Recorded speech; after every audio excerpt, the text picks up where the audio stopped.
వాడు కుర్రాడు కూడా వాడికి ఆస్తి ఇవ్వాల్సి వచ్చినప్పుడు కూడా అలా చెదించేసి వెళ్ళిపోతాడు. కానీ వాడి సామాన్లతో సంచి పుట్టుకుని నేను త్యాగం చేస్తున్నాను నీ కోసంగా, నేను త్యాగశీలిని, మీరు చూడండి బాబోయ్ అని అందరినీ డప్పు కొట్టుకుని ఉన్నట్టు కనిపిస్తారు మీకు సినిమాలో. That is his duty, what he is doing is done it. After all నేను I'm living for him, the boy wanted the property. Okay, పైగా నాకు అక్కడికి వెళ్ళడం అనేది పెద్ద కష్టమైన విజయం. నాకు మళ్ళీ 2 చేతులు ఇచ్చాడు, నేను మళ్ళీ I can start work again. అక్కడ కూడా సుమలత క్యారెక్టర్ చెప్తుంది, తప్పు చేస్తున్నావు, వాడేదో ఆవేశంలో అన్నారు వాళ్ళు, ఎంత ఎంత న్యాచురల్గా చేస్తాడో అక్కడ.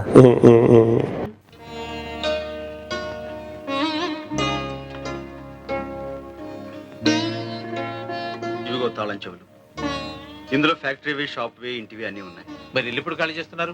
ఈ రోజే వచ్చి స్వాధీనం చేసుకోవచ్చు. సాంబయ్య, ఇంకా ఎందుకు ఈ పట్టుదలలో? ఎంతైనా చిన్నాకి మీ అండ కావాలి. వాడి బాగోగులు చూడటానికైనా మీరిక్కడే ఉండాలి. ఏ తండ్రి కావాలో అంత తేలిగ్గా తేల్చోగలిగిన వాడు వాడి మంచి చెడ్డలు బాగోగులు వాడే చూసుకోగలడు. వాడికి ఆ శక్తి ఉంది. చిన్నా చిన్నా, వాళ్ళని వెళ్ళొద్దని చెప్పు, ఇక్కడే ఉండమని చెప్పు. వెళ్ళు బాబు, వెళ్ళు. ఇంతకాలం సాంబయ్య పాలు పోసి ఓ పావును పెంచాడ్రా. నీలో మార్పు వస్తుందనుకోవటం మాది బుద్ధి తక్కువ. ఆ ప్లాట్ కొంచెం రొటీన్ అంటే ఈ సినిమాటిక్ ప్లాట్ అయినా ఇప్పటికి కూడా సినిమాటిక్ ప్లాటే అది నిజానికి. అయినా కూడా బట్ మన ఏదో మెలో డ్రామా అనండి, ఇంకో పేరు ఏదైనా పెట్టండి, టెక్నికల్ పార్లెన్స్, సినిమాటిక్ పార్లెన్స్లో పెట్టినా కూడా ఆ కుర్రాడు ఎందుకు చేశాడు ఇలా అనేది వాళ్ళ ఫార్ములా అవ్వచ్చు. కానీ అలా ఎక్స్పెక్ట్ చెయ్యం మనం. దట్ వాడు యాక్చువల్గా వాడు పిలిచి ఉమ్మేస్తాడు నెత్తి మీద. ఇప్పుడు చెప్పు, ఆస్తంతా వీళ్ళని చూసి భయపడిస్తున్నావా, నిజంగా ఇస్తున్నావా? నిజంగా బాబు, ఈ ఆస్తి మీద నాకు ఏ ఆశ లేదు.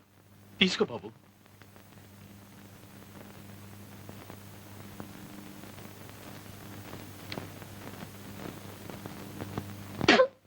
అబ్బాయి రియలైజేషన్ కూడా చాలా న్యాచురల్గా ఉంటుంది.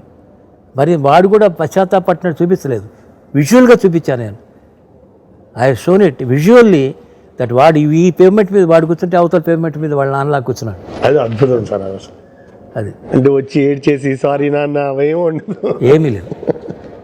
డ్రమటిస్ట్ పాయింట్ ఆఫ్ వ్యూలో మాత్రం అవన్నీ చాలా మంచి. స్వయం కృషిలో అది ఏ సీన్కి ఆ సీనే త్రూఅవుట్ అలాగే వెళ్ళిపోయింది.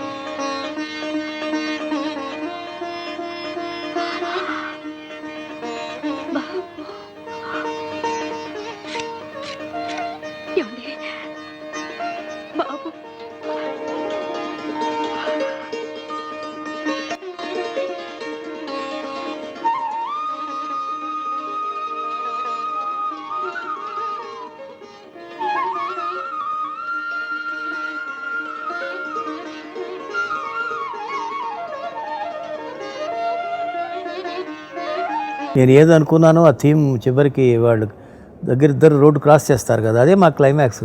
మీరు చూడండి, ఫిజికల్ క్లైమాక్స్ పెద్దగా ఉండదు మాకు. వ్యాన్లు, పరిగెత్తడాలు, కొట్టుకోటాలు. చాలా రోజుల వరకు మేము మెడ్రాసులో 6th క్లాస్ స్ట్రీట్లో ఉండగా ఆ చివరి ఒక స్టంట్ మాస్టర్ ఉండేవాడు. ప్రతి రోడ్డు మీద పెడుతున్నప్పుడల్లా, కనిపించినప్పుడల్లా నాకు దండం పెడుతుండేవాడు. కొన్నాళ్ళు అయ్యేటప్పుడు దండం పెట్టి మానేశాడు. వాడి పని లేదుగా మాకు సినిమా. ఇవాళ పెట్టుకుని నాకు ఫైట్స్ ఉండవు, ఏముండవు క్లైమాక్స్లో.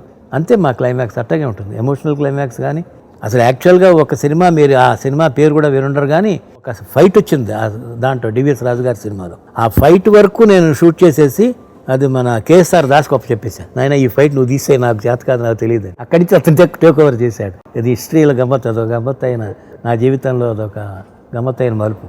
అద్భుతం సార్. ఎవరైనా కష్టపడి పైకి వస్తే స్వయం కృషి అన్నట్టుగా ఒక అత్యద్భుతమైన సినిమా ఇచ్చి, డిగ్నిటీ ఆఫ్ లేబర్ కూడా. ఇప్పుడు శుభలేఖ అంతే, ఇది అంతే.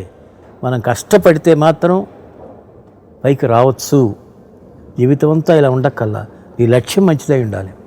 అలాంటి మెసేజ్ ఉంది. ఆ మెసేజ్తో పాటు మర్చిపోకుండా, తన యొక్క జీవితాన్ని మర్చిపోకుండా, తన వాళ్ళని మర్చిపోకుండా చివరిదాకా లాక్కొస్తూ అలా వచ్చేసాడు అనేటువంటి వాడు కదా. నెక్స్ట్ జనరేషన్ కూడా వీళ్ళలాంటి వాడే రావటం అనేది కుర్రాడితో ఎండ్ అవుతుంది. అదే మన స్వయం కృషి. స్వచ్ఛమైన ప్రేమ అంటే ఆ హీరో ఇంకొక అమ్మాయితో ప్రేమలో ఉన్నాడని తెలిసి కూడా, సో ఆ క్యారెక్టరైజేషన్ ఎట్లా సార్ అది కన్సీవ్ చేయడం, అసలు అంత పర్ఫెక్ట్గా దాని రూపు ఎలా దిద్దడం సాధ్యమవుతుంది?